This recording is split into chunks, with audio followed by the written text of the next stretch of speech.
النهارده يا جدعان يعني هو كمان ساعة مصر هتلعب ماتش. أنا مش عارفة أقول لك مدى عدم أهمية الماتش ده، ماتش مالوش أي 60 في 30 لازمة. احنا كده كده صعدنا رسميا، وخلي بالك الماتش اللي فات ما كانش له لازمة برضه، بس احنا وكنا صعدنا برضه، لكن هو برضه كانت في ناس مثلا قلقانة الكلام ده كله. لكن ده خلاص احنا صعدنا رسميا خلاص. هنلاعب غينيا بيساو اللي في المركز الرابع دلوقتي معاه 10 نقاط. طبعا النهارده لو كسبتنا، كسبت خسرت مش فارقه، احنا كده كده صعدنا. لو كسبتنا طبعا ده مش فريق، يعني احنا هنكسبه مستريح كمان. لو غينيا بيساو دي كسبتنا هتبقى 13 نقطه.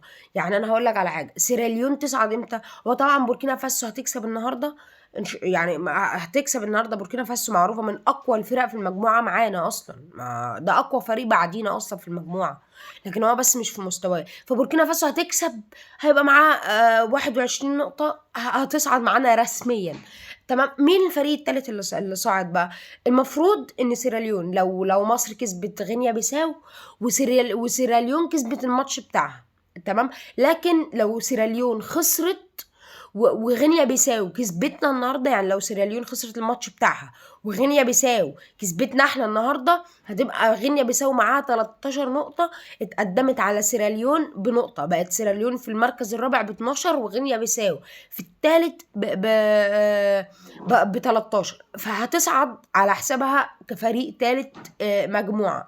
فبالتالي الفرق الثالثة الباقية اللي هم سيراليون وجيبوتي واثيوبيا، تمام. فدي حالة صعود غينيا بيساو النهارده. لو غينيا بيساو كسبتنا وسيراليون خسرت الماتش بتاعها، يبقى كده غينيا بيساو هتصعد فرق نقطة على سيراليون، تمام. فلو احنا كسبنا النهارده ان شاء الله باذن الله نكسب غينيا بيساو، وسيراليون بقى كسبت خسرت، لو كسبت هي كده صعدت معانا، بقت 15 نقطة وهتصعد كفريق تالت مجموعة، تمام. لو الأمور مشيت على ما يرام، والأمور مشيت زي ما هي، مصر كسبت وسيراليون كسبت، في سيراليون هتصعد فريق تالت مجموعة. فأتمنى الفوز لمنتخب مصر النهاردة طبعا، حتى لو فريق حتى لو ماتش تحصيل حاصل، أتمنى برضو فوز منتخب مصر. وده ما فيهوش أهلي وزمالك يا جدعان. أتمنى الفوز لمنتخب مصر، مين اللي يسجل، مين اللي يعمل أسيستات. أنا اتمنى الصعود لمنتخب الفوز لمنتخب مصر، ومش فارقه معايا اهلي ولا زمالك طالما في المنتخب.